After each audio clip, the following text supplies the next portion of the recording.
Hey everyone, Stockfire, and I'm back to do the kind of the deep down dive on this Nummech trigger, the hoseless trigger design. So I've taken it apart. I've done some kind of tweaking already on it, guys, and some of the things that you're gonna like to hear is first off is I took this guy and I have some close-up photos. I don't know if I can get it in here. Let me see if I can zoom it in, but this is the trigger plate for it, and I'm trying to get it where it's going to focus. Okay, so well, now my fingerprints are all over it. I polished these surfaces. Now they were in good shape.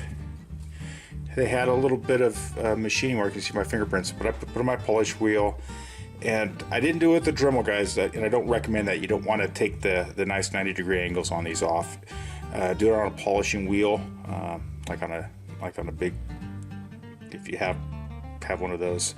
I polished these two surfaces, which are two glide surface, and I can kind of get in here, and I polished this where the sear, not as big of a deal because it's a roller sear on it, and I got all that polished up, and it actually slides a little bit nicer. It was really nice to start off with. Let me zoom out here. Additionally, I wanted to see if this could fit in a standard 45 frame. It does. It appears that it does. I did take some photos of that. I was thinking that maybe this ramp was a little bit steeper. I think it is. It's kind of hard to see here, and I'm going to try to line everything up, get all the parallels lined up. I think it's a little steeper, but it's so minute. You can see a little bit, but it's very, very, very slight. So I thought that was it. So I really think that it's something to do with this titanium nitride sear that they have. And let me check this against another sear, see if it's the same size. Grab the sear real quick, folks. Hold on, don't go anywhere. All right, so here's a factory sear. And I'm going to grab a shaft if I can find one. Actually, I can use this guy right here. Okay, here's the pin. Here's theirs. So let's see how close it is. So what I want to do is put the tip to tip up here, and if I can, and then where that is, and then see if it's the same down here. And it pretty much is. If I hold everything together, it's fairly close. So this sear, so his sears, and his trigger plates can direct replace I think other 45 frames like benchmarks and bell cells, and then it takes the standard Cocker stuff, which is really nice. So that's something, if he's going to market this later to sell, I would highly recommend buying this because it's really nice. So just food for thought. That's kind of cool. Put that stuff away. So I polished that stuff, and I haven't put it in the frame yet. We'll get on that here pretty soon. It looks like the springs for the frame are pretty much standard. So if you want to respring it, there isn't. One of the things that is nice is that to take the trigger plate out, you have to take the safety out. And he does the safety the way that should be done, and it takes a little effort, a little bit more effort, instead of like on some of them where you have to. The spring goes in first, then the bearing, and then the safety mechanism, and you end up losing all that stuff. You put the safety mechanism in first, you drop the bearing down, then the spring, then a set screw goes on top of that and sets flush, and that becomes your safety. And it is kind of nice because you can adjust that set screw as that spring starts to wear. You can drop it down a little bit more if your safety gets loose, and then it makes it really nice that when you take it apart, it doesn't fly all over the place. So that is actually pretty nice. Trigger shoe, I'm pretty sure this will work on a stock plate. I put the stock plate away, but it was the same thickness, so it should work fine. So you should be able to change trigger shoes out if you want to do that. And so one of my, so that was the trigger stuff. And so essentially this side up, it's pretty much a high grade slider frame. It's got the 2 glide screws, it's got nice roller bearings on the top, so it's pretty much a high grade frame on that. And additionally, here are the 2 brass tip screws, and I'll have a photo of these. I polished these on the wheel too. I got those polished up, and so all those points are polished, and yeah, they're going to come unpolished. It's brass, it's going to rub against metal, it's eventually going to become unpolished a little bit, but I want to start off with the best I can. So other things I kind of noticed when I was taking this thing apart is I was concerned about the transfer of the HPR air to the gun, and if it's going to be restricted by the port size. Well, I have a macro line here. I had a macro line here. All right, here it is right here. And if you can see the size of that hole, I may be able to stick a... It's just about the size, a little bit bigger than the size of a 3-way shaft. And this is what everyone's running their guns with now, right? This essentially comes from your... Well, somewhat. It's still not coming from the regulator. So this is a restrictive area. And then if you look at some guns with the ports going through, it's you know, it's a little restrictive.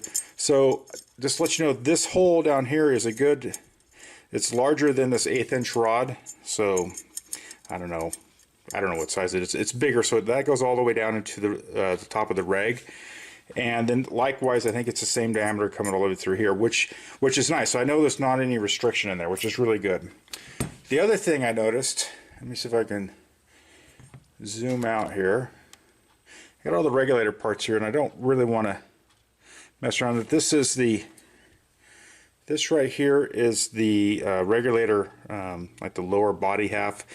This is the hard seal that you don't lubricate. He says keep it dry. Here's your other seals. This screws in here. This is your adjuster essentially.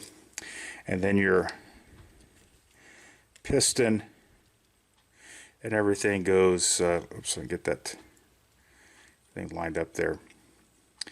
It all goes in like that. And so it seems like what I've noticed on this, let me take it apart here, is that my concern was that there wasn't going to be enough volume in this regulator, maybe to keep up. And so, you can't really look down in here, but essentially this fits in here like this. This piston, the max travel it can go is essentially right to there. Okay, so he has this opened up here. So this is the volume chamber after the piston. So this is the regulated air side, and so it has a good volume. So that's good. So that's you know, I think if anything, it's about the same as like CP regs and probably even the war game stuff. Now the piston diameter is a little smaller diameter. This really looks like about a CP reg diameter to me. I don't have a CP reg here. I can get a war games reg out. Hold on a second. I'll grab the piston for war games. There's one right here. So bring a couple pistons out. So this is an AKA Sidewinder, and this is war games. AKA is a little bit bigger than Sidewinder, and likewise this is a little bit smaller. So I'm thinking more of a CP size piston, which doesn't really matter as long as the regulator functions fine and doesn't starve the gun. You're okay. I didn't go too much further into the on-off ASA, whatever you want to call this. It seems fairly simple. And he does have some really good diagrams on the website that you can kind of look how things are all put together. But all in all, with the frame all apart, all the machine holes are really nice. I didn't have any problems unscrewing stuff. Came apart really nice. There was, if anything, I would recommend if you do take it apart to service it, that you look at putting a bit of low strength Loctite, the low strength stuff, just to make sure they don't vibrate loose on you, being that everything is kind of component here. and it's not like you can take the regulator off, or you could take your bottom line off and replace it. So just give yourself a little bit of protection on that aspect. I didn't take out the relief valve because that's preset from the factory. I don't want to mess with that. And outside of that, it seems really nice. So what we kind of learned here is this trigger plate and the sear are the same dimensions, or close to the same dimensions as the War Games products. And so hopefully he'll offer this stuff for sale for just that later. The regulator, the passage ports are easily as large as a Macroline inside air fitting, if not larger. And it has a volume chamber at the top of the regulator piston area. And it's actually quite large. So with that, I'm going to do some more tinkering on this, put it back together, see how it feels, and then I'm going to add that to this video. So I'll be back in a few. Alright, I'm back, and I got everything put back together on this, and I'm going to go through the final stuff. I did polish the bottom slide locations and the ramp on the trigger shoe, and after that I went to Nummech, is the correct name. And thanks for all the comments on that. I appreciate it. I finally got it straight on the 5th take. But anyway, I went to the website, and you need to go to the website and look at the page. He has some great photos on there that show the breakdown of this. He has some good PDFs on there, and he has stuff on these trigger plates and these sears, and he talks about he says, hey, be really careful if you decide to polish this. He says it's not needed, and I agree with him. I don't think it's a slight bit of a performance increase, but in reality it's probably not that much needed. And he says that these little small bearings on the sear and the top of the trigger plate are really susceptible to not necessarily susceptible to dust and dirt, but like all bearings are, they are. But when you're using polishing compounds, especially the ones for like polishing wheels and stuff like that, that are dry based, they're basically really fine grit. And if you're not careful when you polish that, you can get some grit into those really fine bearings, and they'll actually start feeling gritty. I was careful enough to not do that. And so I made sure, then I cleaned the parts really good afterwards. But just be cognizant of that. He says the bearings are hard to, it isn't something that you can replace easily or pop the bearings out. They're not those type. I think they're kind of, the pins pressed in there. But food for thought when you're polishing that. If you do polish it, just be cognizant of that. You may want to put some tape around those bearings to cover them up so you don't get any debris in there. But I did try two different springs. He sent me a softer spring. If you notice, I don't have my safety in here, and I'm going to be honest, when I pulled it apart, the little ball fell out and it bounced on the floor and I couldn't find it, and it was my fault. So, but anyway, he sent me another trigger spring, a little softer. He said, give it a try. You tinker with pull weights. And I replaced it, and I thought I like the snappiness of the trigger, and the trigger's so nice and smooth. It doesn't require a lot of spring force to push it there isn't a lot of friction in there, so it doesn't really need a strong spring. So the one that he ships factory, I think, feels better, and that's my preference.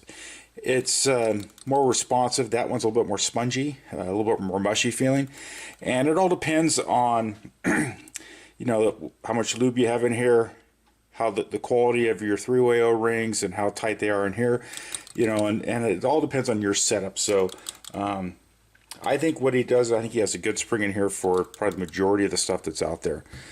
So I polished the internals. I took apart the regulator and looked at all that stuff. You guys saw that video, and so far I like it. I'm really happy with it. So trying to think if there's anything else that I wanted to talk about when I took this thing apart and put it back together. I can't think of it. I think some other people had asked about in one of the videos on the YouTube, asked about what they thought was a leak down here. And when you degas this, and here I'll gas it up so you guys can hear it. So it's degassed, so that's cocked, and you'll hear it a little blow off. Okay, and all that does is just everything's getting in place. Okay, so we know it's all gassed. It